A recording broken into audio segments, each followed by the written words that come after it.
उधर भारत से दोस्ती के लिए अलबलाए चीन ने पाकिस्तान को धकिया दिया। भारत चीन रूस की तिकड़ी बनाने की तैयारी के बीच पीएम मोदी ने बॉर्डर पर चीन का कौन सा भूत उतार दिया, आज आपको यह भी बताऊंगा। विपक्ष प्रधानमंत्री नरेंद्र मोदी की डिप्लोमेसी पर सवाल उठा रहा, आज से नहीं उठा रहा, शुरू से उठा रहा। पीएम मोदी के विदेश दौरों पर कह रहा है कि पीएम मोदी संसद सत्र के बीच में विदेश जा रहे हैं। बाप रे बाप, बताइए क्या हासिल होगा इससे। लेकिन यही डिप्लोमेसी है बॉस, जिसके दम पर वो चीन भी आज लाइन पर है, जो चीन पाकिस्तान का सबसे बड़ा दोस्त और हमारा सीधा दुश्मन है। यह वही डिप्लोमेसी है जिसके दम पर आज न सिर्फ चीन बल्कि ट्रंप की भी हेकड़ी नए भारत के सामने निकल जाती। आप देखिए कि मोदी आतंकी पाकिस्तान के दोस्त चीन को ऐसे लाइन पर ले आए कि वो कह रहा है कि आतंकवाद के खिलाफ लड़ाई में वो भारत के साथ खड़ा है। नरेंद्र मोदी ने पहलगाम अटैक में शामिल आतंकी संगठन टीआरएफ को उस अमेरिका से ग्लोबल बैन लगवा दिया, जो अमेरिका कुछ समय से पाकिस्तान को पुचकारने में जुटा हुआ था, लल्लो चप्पो कर रहा था। उसने टीआरएफ पे बैन लगा दिया।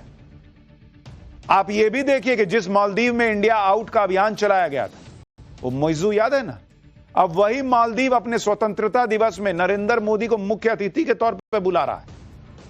वो मौजू गया था चीन के गोद में बैठने। ऐसा खेल पलटे नरेंद्र मोदी की, अब नरेंद्र मोदी को चीफ गेस्ट बुला रहा है।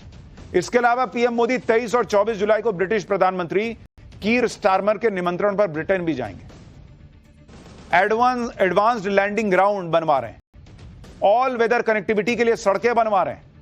पीएम मोदी बॉर्डर पर चीन के सिर पर चढ़ा दुश्मनी का भूत उतार रहे हैं और उसका असर दिखना शुरू हो गया है।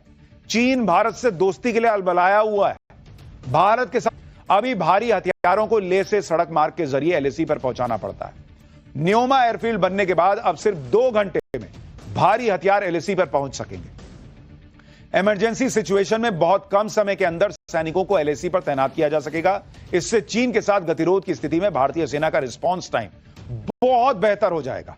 भारतीय वायुसेना को रिमोट और पहाड़ी बॉर्डर एरिया तक सीधी पहुंच हासिल होगी। इस एयरबेस के साथ आगे बढ़ रही है कि अगले 5 साल में एलएसी की सभी फॉरवर्ड पोस्ट तक सड़कें पहुंच जाएं। लद्दाख में रणनीतिक रूप से अहम देपसांग और दौलत बेग ओल्डी में 130 किलोमीटर लंबी नई सड़क अगले साल पूरी तरह तैयार हो जाएगी। इसके अलावा अरुणाचल प्रदेश में भी चीन बॉर्डर पर आसान पहुंच बनाने के लिए हाईवे के निर्माण का काम चल रहा है। हिमाचल प्रदेश में सबसे ऊंची शिंकुला टनल बनाई जा रही है, जो हिमाचल से लद्दाख तक ऑल वेदर कनेक्टिविटी देगी। यानी नरेंद्र मोदी वो काम कर रहे हैं जो पिछली सरकारें करना ही नहीं चाहती थी या चीन के डर से करने की हिम्मत नहीं जुटा पाती थी। जिनको लग रहा है कि सड़क बना दिया तो क्या ही कर दिया बॉस नरेंद्र मोदी ने।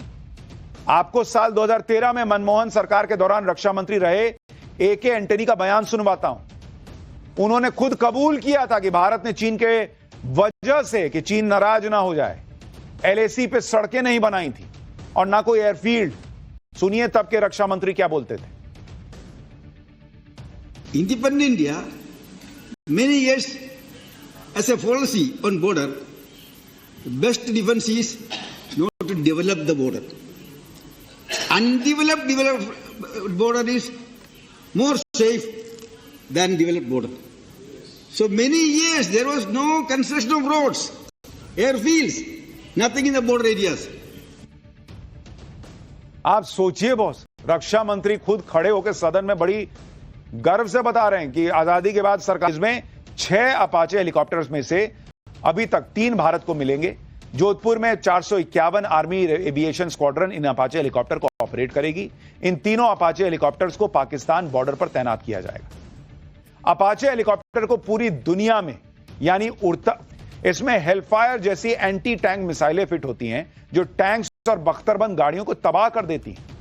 अपाचे में लगे रॉकेट पॉड्स से दुश्मन के ठिकानों पर भारी बमबारी की जा सकती है। नाइट विजन और एडवांस टारगेटिंग सिस्टम के दम पर यह दिन रात और किसी भी मौसम में ऑपरेशन को पूरा कर सकता है।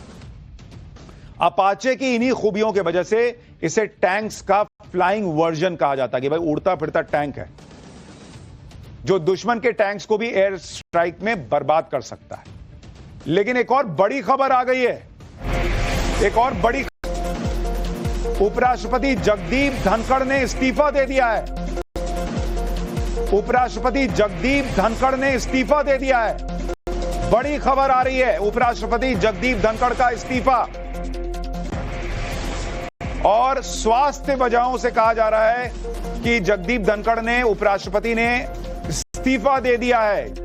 यह बहुत बड़ी खबर आ रही है। रविकांत हमारे सहयोगी हमारे साथ जुड़ रहे हैं। रविकांत, क्या हुआ आज दिन में? तो जगदीप धनखड़ दिख रहे थे, अचानक ऐसा क्या हुआ कि उन्होंने इस्तीफा दे दिया? देखिए सुशांत, जो लेटर उपराष्ट्रपति जगदीप धनखड़ ने प्रेसिडेंट ऑफ इंडिया को लिखा है उसमें साफ तौर पर उन्होंने बताया है कि जो डॉक्टर्स की टीम उनको ट्रीट कर रही थी उनके एडवाइस पर यानी हेल्थ इशू को आधार बनाकर उन्होंने अपने पद से इस्तीफा दिया है। इसके साथ ही अगर आप नीचे की लाइंस को देखें तो उन्होंने प्रधानमंत्री से लेकर तमाम जो पार्लियामेंट्री डेमोक्रेसी में उनके साथ काम करने वाले लोग थे उन सभी को धन्यवाद अदा किया है। यानी वजह भले ही कुछ और रही हो, लेकिन जो लेटर सामने आया है उसमें उन्होंने साफ तौर पर हेल्थ इश्यू को ग्राउंड बनाया है, क्योंकि पिछले कुछ समय से देखा जा रहा था कि उनकी तबीयत ठीक नहीं थी। कई मेंबर ऑफ पार्लियामेंट, खुद प्रधानमंत्री उनके स्वास्थ्य के बारे में लेकर चिंतित थी। आज जब हाउस पहला दिन लगा मानसून सत्र का, उस दौरान भी उनकी तबीयत नासाज बताई गई, क्योंकि बिल को पास कराने के दौरान भी वो चेयर पर मौजूद नहीं थे। पीछे की कुछ और भी वजहें हो सकती हैं, लेकिन वर्तमान में जो लिखित कारण बताया गया है उपराष्ट्रपति के द्वारा वो ये कि वो हेल्थ कंडीशन के आधार पर अपने पद से। बहुत शुक्रिया रविकांत इस पूरी जानकारी के लिए। रविकांत हमारे सहयोगी बता रहे हैं कि उपराष्ट्रपति जगदीप धनखड़ जो पिछले कुछ वक्त से बीमार भी चल रहे थे, उन्होंने इस्तीफा दे दिया है और उन्होंने राष्ट्रपति को अपना इस्तीफा भेजा है, जिसमें उन्होंने स्वास्थ्य कारणों का हवाला दिया है कि इसकी वजह से वो अब उपराष्ट्रपति के पद पर नहीं रह सकते। इस खबर पर जो अपडेट आएगा दूंगा, लेकिन फिलहाल हम बात कर रहे थे भारत और चीन के रिश्तों की और भारत की सैन्य ताकत की। ऑपरेशन सिंदूर में दुनिया ने भारत की ताकत देखी। अब भारत, मोहम्मद मोइजू ने भारत और मोदी के खिलाफ कैंपेन चलाकर 2023 का राष्ट्रपति चुनाव जीता था। बॉस, सत्ता में आने के बाद मोइजू ने शुरुआत में भारत को इग्नोर किया, चीन और तुर्की जैसे देशों के साथ संबंध बनाने की कोशिश की। इसके बाद नरेंद्र मोदी ने भी सख्ती दिखाई और मालदीव की आर्थिक मदद कम कर दी। इसके बाद अक्टूबर 2024 में मोइजू भारत यात्रा पर आए थे और भारत से मदद की गुहार लगाई थी। तब भारत ने मालदीव को दोबारा कर्जा भी दिया था। रिपोर्ट के मुताबिक मोइजू सरकार मालदीव में विकास परियोजनाओं के लिए भारत से लगभग 70,000 करोड़ रुपए उधार लेने की कोशिश कर रही है। ये वो योजनाएं हैं जिनको चीन ने फंड करने का वादा किया था, लेकिन चीन ने अपना वादा पूरा नहीं किया और मालदीव की कई प्रमुख विकास परियोजनाएं अटक गई। रिपोर्ट के मुताबिक अपनी मालदीव यात्रा के दौरान पीएम मोदी भारत की तरफ से फंडेड कई परियोजनाओं का उद्घाटन भी करेंगे। पीएम मोदी का मालदीव के स्वतंत्रता दिवस समारोह में बतौर चीफ गेस्ट शामिल होना यह बताता है कि मोइजू की सारी हेकड़ी निकल चुकी है। आप यह भी देखें कि एक तरफ तो नेटो में शामिल देश भारत पर दबाव बना रहे हैं कि रूस से तेल मत खरीदो, रूस से सारे रिश्ते तोड़ दो, वरना 100% टैरिफ लगा देंगे।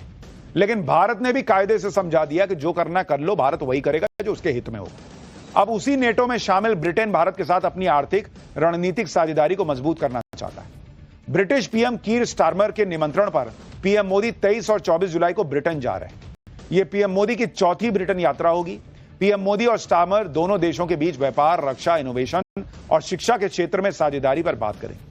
इसके अलावा भारत और ब्रिटेन के बीच मुक्त व्यापार समझौता भी हो सकता है, फ्री ट्रेड एग्रीमेंट, जिससे भारत के ब्रिटेन में निर्यात पर टैरिफ कम हो जाएगा और ब्रिटिश उत्पादों को भारतीय बाजार में आसानी से प्रवेश मिल सकेगा। यानी हर तरफ से आप देखें तो भारत जो है वो इस वक्त हर कोई चाहता है कि उसका दोस्त बने। आप सोचिए ना बॉस, चीन कह रहा है कि हम दोस्ती करना चाहते हैं। चीन पाकिस्तान के साथ खड़ा नहीं हो रहा, आतंकियों का साथ देने के लिए अपने रास्ते बदल रहा है। लेकिन नरेंद्र मोदी जानते हैं, ठीक है तुम दोस्ती करना चाहते हो, देखेंगे, बात करेंगे, बराबरी में बात होगी।